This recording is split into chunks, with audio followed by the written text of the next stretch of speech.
Hello, please raise a hand if you have not received a pre-test. The volunteers are coming around passing them out. Thank you. Okay, and please raise your hand completed um, if you've completed the pre-test so that the volunteers can collect them.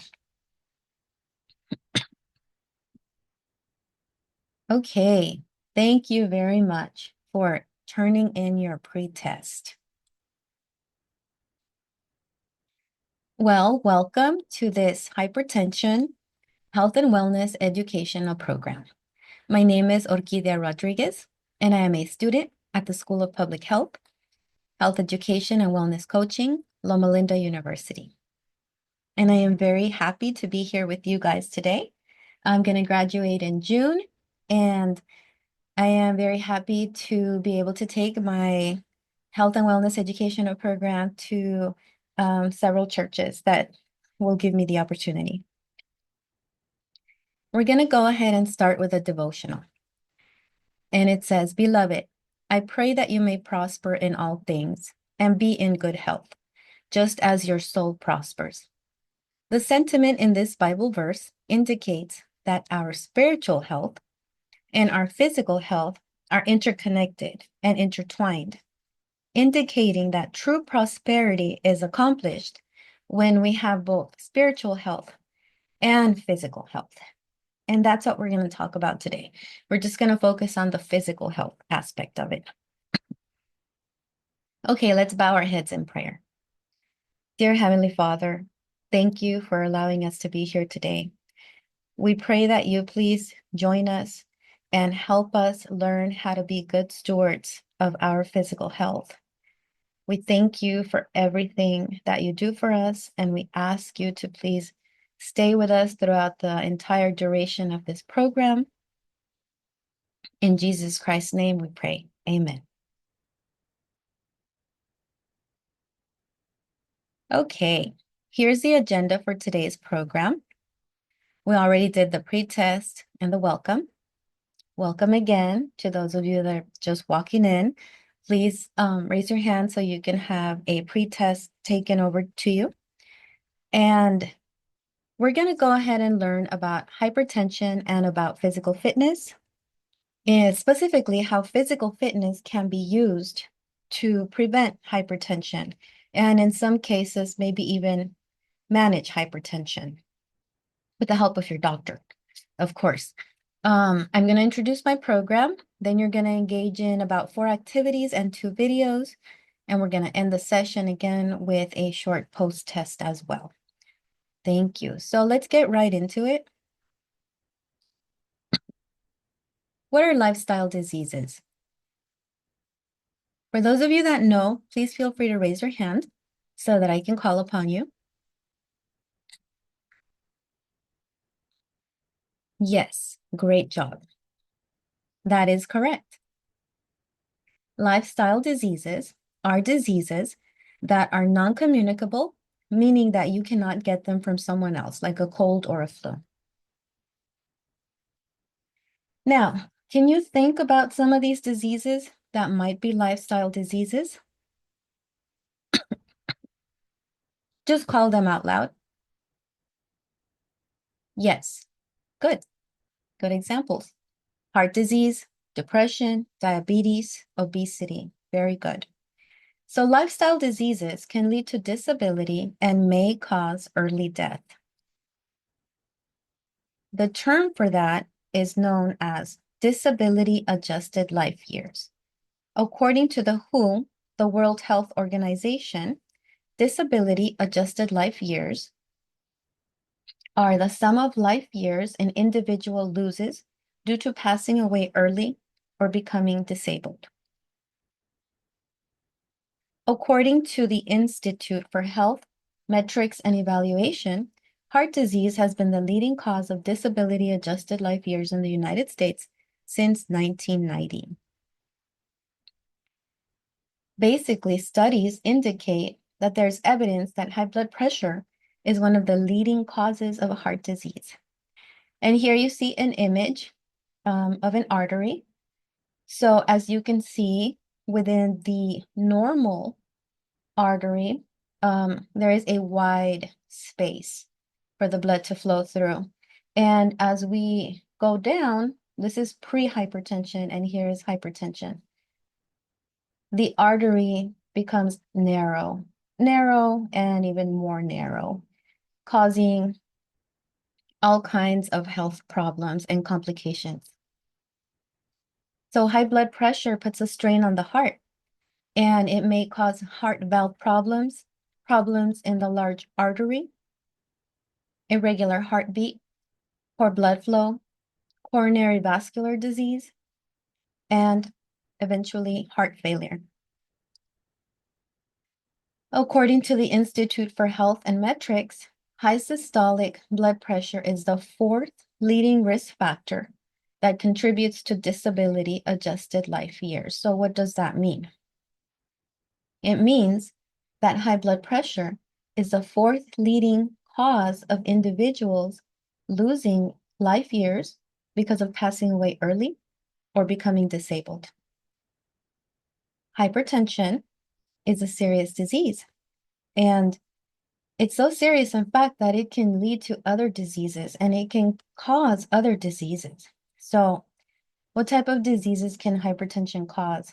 It can cause loss of vision, bone loss, anxiety and depression, sexual problems, kidney disease, coronary heart disease, and stroke. Very serious. Okay, we're going to go ahead and extend our learning right now with an oral question and answer session. So I'm going to ask you to please raise your hand when you think that you know the answer. We're going to start with, what is the range for systolic and diastolic blood pressure stage 1? Here you have options, A, B, C, and D. So raise your hands if you think it's A. Raise your hands if you think it's B. Raise your hands if you think it's C. And raise your hands if you think the correct answer is D. The correct answer was C. 130 to 139 systolic and 80 to 89 diastolic. And as you can see, the systolic is the number at the top and the diastolic is the number at the bottom. Okay, next question. Who is susceptible to developing high blood pressure? Raise your hands when you think I'm calling out the right answer.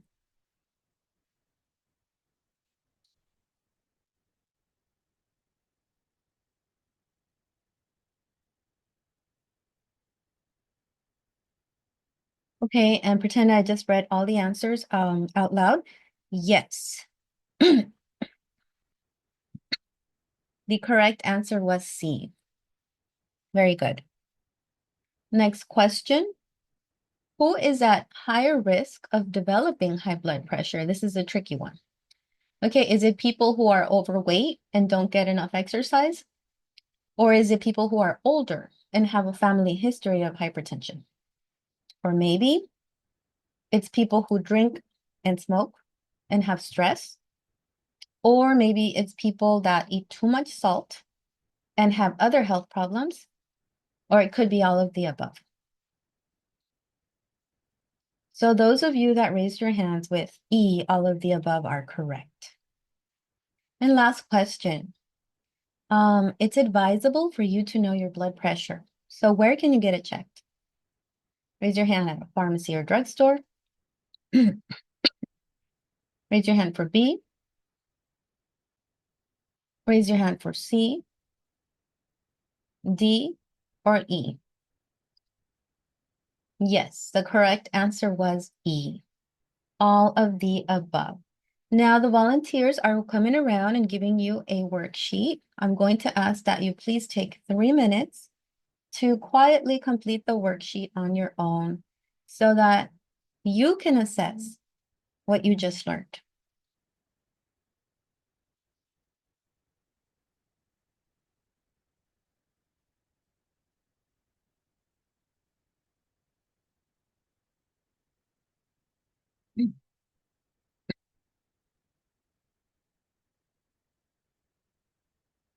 Okay, very good. So if you notice, one of the questions was, can you list 2 family members or friends that can help you get your blood pressure checked? So are there 2 people in your lives that can either go with you to go get your blood pressure checked or help you by just directly taking your blood pressure? Raise your hands if you have those 2 people in your lives. Okay, excellent. Very good. Those of us that don't, let's try to work on that. Next, I have an educational video for you.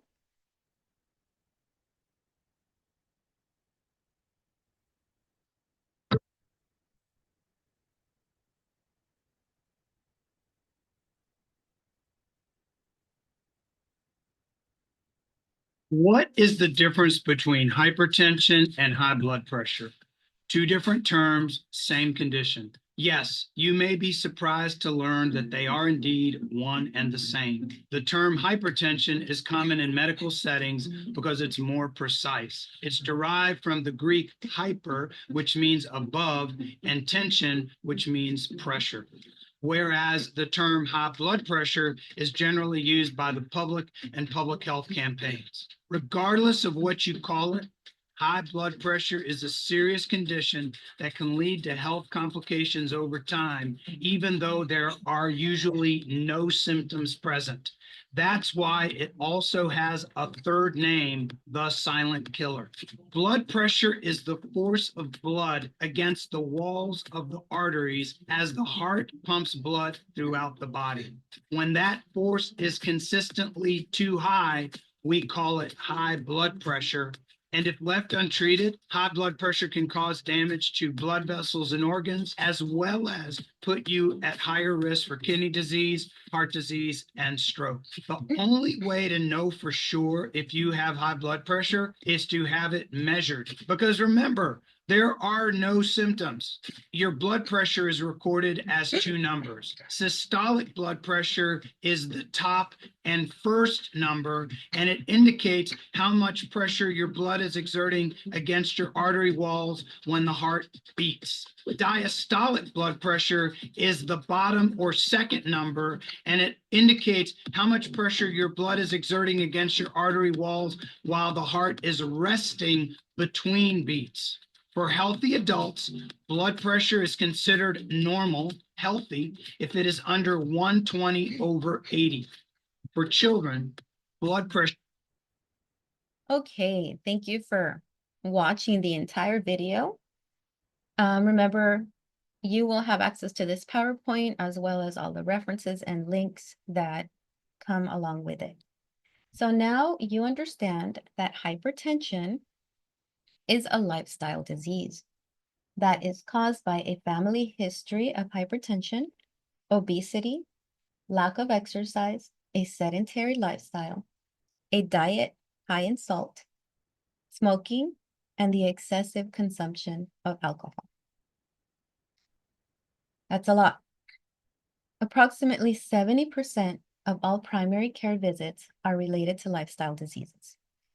Fortunately, we can now reduce our risk of suffering from these lifestyle diseases by making changes in our lifestyle.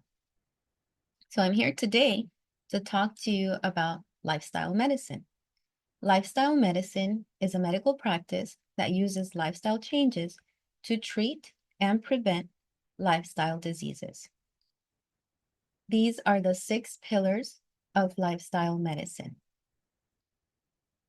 In my hypertension health and wellness educational program, I'm going to focus on the physical activity and nutrition pillars to help you improve your health behaviors. So we're going to engage in a short little activity. Volunteers are coming around and giving you a handout. This activity is called Think, Ink, Pair, Share. But first, we're going to do the Think, Ink part. So I'm going to ask you to predict, okay? It's okay if you know or if you don't know the answer, but whatever you think is correct, just predict. What are some of the benefits of the physical activity pillar of lifestyle medicine? So basically, predict what are some of the benefits of walking for physical health. And you're going to have 1 minute to go ahead and complete the activity. Please engage in the activity quietly. As soon as you receive your worksheet, please start filling it out. And 1 minute starts now.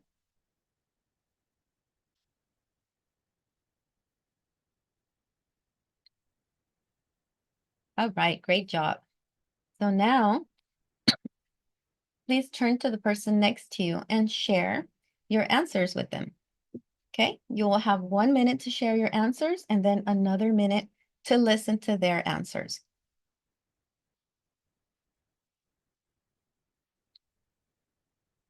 All right, very good. I hope you guys shared some very good information. So let's get into the session. We're going to start talking about physical activity. So a high body mass index is the second risk factor that contributes to disability adjusted life years. We saw that hypertension was the fourth. So a high body mass index is the second. Again, think about what that means, right?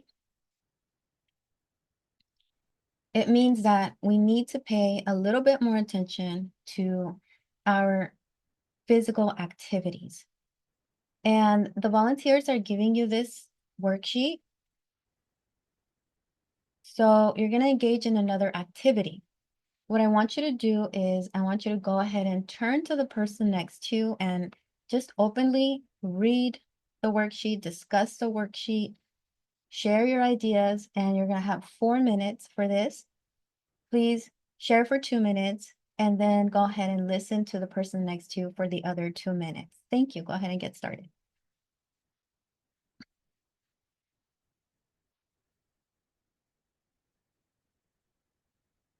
Great. So we saw a lot of recommendations, right? It's very important to stay active throughout the day. Try not to be sedentary throughout the day, right? It's very important to engage in planned activity.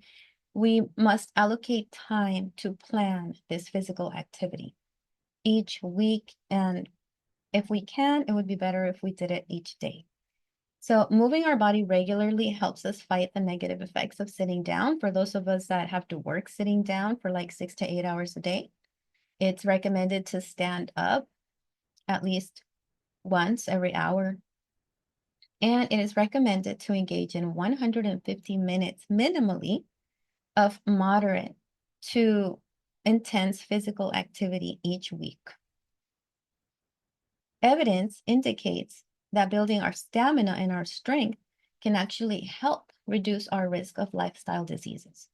All right, so here we go again. Can you list healthy ways to exercise? All right, please raise your hands. Yes, go ahead.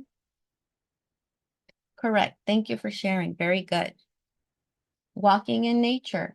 Good. Cycling, yoga, aqua aerobics. Excellent. And many others, right? We can get as creative as we want with exercise. Healthy ways to build stamina are to engage in 150 minutes of physical activity per week, or you can split it up into 30 minutes daily, 5 days a week. Try to go for a mix of cardio and strength training spread throughout the week. Healthy ways to build strength. What is strength? Resistance training, right? So we can use bands, we can use wristbands. We can also use weights. You can engage in circuit training, which is like doing some push-ups, some sit-ups, some jumping jacks, and try to work with large muscle groups, right? So if you're trying to work on the legs, work on the legs. If you're trying to work on the chest, work on the chest. So try to engage like sections of large muscle groups when you are engaging in your strength training. It is recommended to start with once per week. As you feel more comfortable and as you get stronger, you build up. Then you can move on to 2 times a week. And eventually, hopefully, you'll be able to move up to 3 times per week. This is incorporated into the walking and the moderate cardio activity you're also supposed to be engaging in. What are other ways to exercise? Well, stretching, right? moving gently. It helps with balance. Okay? If you don't feel too strong, it doesn't mean you cannot exercise. We can turn almost anything into exercise. Stretching, yoga, slow breathing, tai chi, meditation. All of these types of exercises can help lower our stress, which actually helps lower our blood pressure. Why? Hypertension means that your heart works too hard. It's working too hard to pump the blood and move it throughout your body. So exercise can actually help your heart stay strong and healthy. Here are some tips, right? Start slow, okay? You could start just moving your feet in your chair if you can't do more, but that's a beginning. So you start somewhere. Walking is a great way to begin. If you can get up and walk, do so. It doesn't matter how long you can do it. Something is better than nothing, so get up and start walking.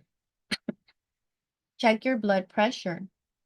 This will help you gauge and see if the physical activity is helping you decrease your blood pressure.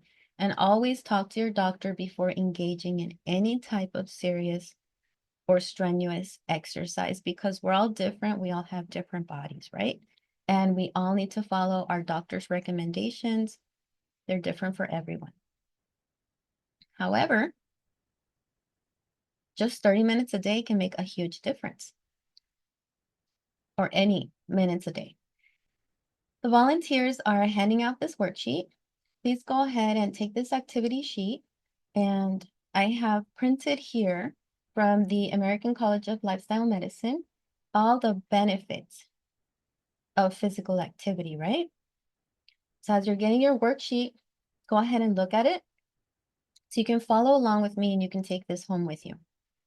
Physical activity lowers your blood pressure. It creates a strong heart. It helps maintain healthy weight. It lowers your stress level. It creates a better mood, and it helps your blood flow easier, faster, and better throughout your body. So there are a lot of benefits there. I think now, hopefully, I've motivated you a little bit to think about your level of physical activity in your life. So now you're going to engage in activity sheet D. Here, I'm asking you to list the physical activity you engaged in during the past 7 days. So it doesn't matter what you did. Let's say you just walked to your car from the grocery store, right? And you walked for like 4 minutes and then you walk back. So that's 8 minutes. Okay. So this individual stretched for 5 minutes, used stretch bands for 5 to 10 minutes, and walked for 10 minutes. So if they walked for 10 minutes, they did engage in stretching for another 5 to 10. And then they did strength training for 5 minutes. Those are all short intervals, but they still wrote it down. You're going to have time. I'm going to give you 7 minutes for you to think about what type of physical activity did you engage in during the past week, right? Use the handout that you have from the Lifestyle Medicine. It lists all the different types of exercises in there and try to see how many minutes of physical activity you engaged in. Okay, 7 minutes have passed. Great job. I heard a lot of interesting conversations. And now I'm going to give you another 7 minutes. But this time, I want you to plan. Okay? I want you to list the physical activities that you plan to engage in during the next 7 days. And go ahead and list anything you can engage in cardio, resistance, flexibility. Also, when you plan to rest. Okay, time is up. Thank you very much for doing that. That is going to be yours for you to take that home. Now, I'm sure you're ready to go home and get started. But before you do that, I want you to watch a video about injury prevention and wearing the right type of shoes because it's very important. So let's go ahead and do that.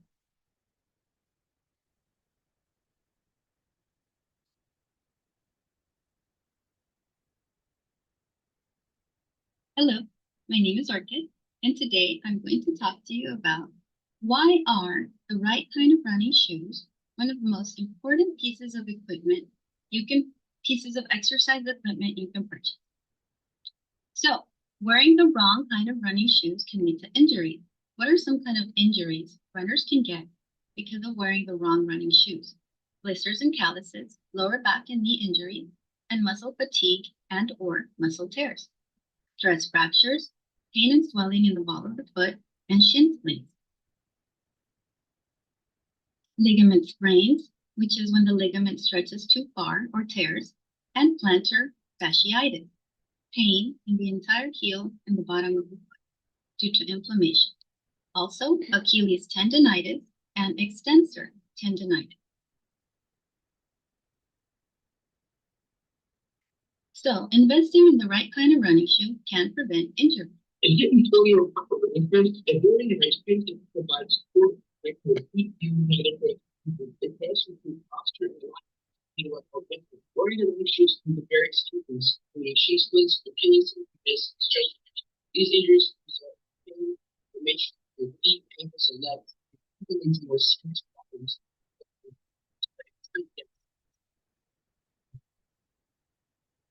So now we learned that wearing the right kind of running shoe can prevent injury.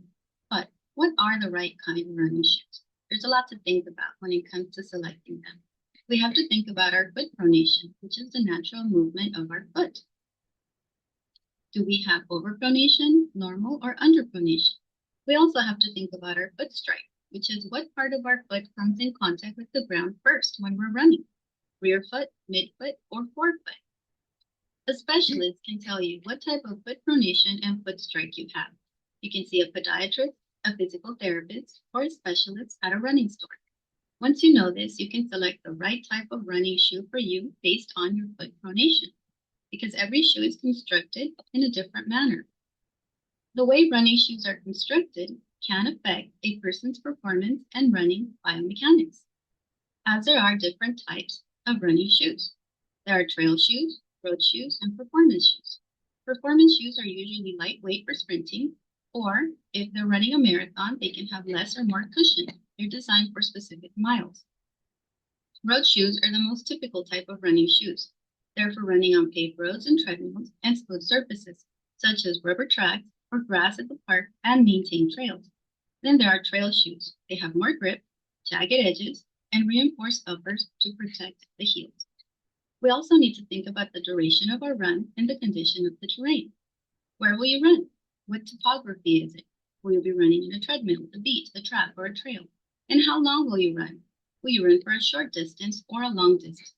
You need to take all these things into consideration to select the right type of running shoe. Good running shoes will always keep your feet comfortable and protected.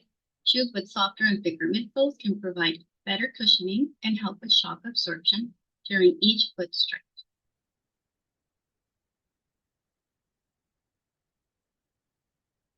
So I know I just covered a lot of information, and I'm going to recap it in this quick question and answer section. Why is it important to select the right type of running shoe? To reduce the risk of injury and improve performance. What type of running shoes are right for me? The type of running shoe that is right for you may not be right for someone else. You need to consult a specialist and find out what type of running shoe is right for you. What is the average price of a good running shoe? The average price of a good running shoe in the United States can be between $75 to $120.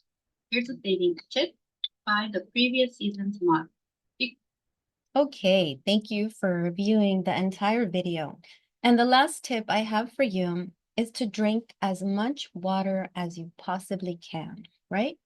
According to the National Academies of Sciences, Engineering, and Medicine, men should consume approximately 15 cups of water per day, and women should consume approximately 11 cups of water per day, right? So let's try to keep that in mind.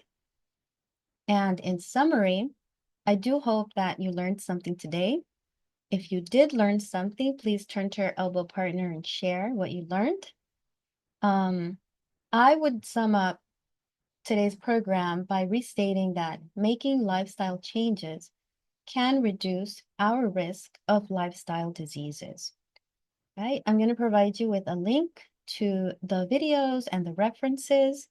And I ask that you please complete the post-test so that I can evaluate if I was able to teach you something, and so that you can let me know if there's something you'd like me to change for the next time I give this program. So please go ahead and raise your hands, and the volunteers are passing out the post-test. And raise your hands when you're done or turn them in on your way out. Thank you very much for your time today, and I hope you have a great rest of your week. If you have any questions, please feel free to reach out. You can send me an email at my school mail, and I'm here if you need the extra help. Thank you very much.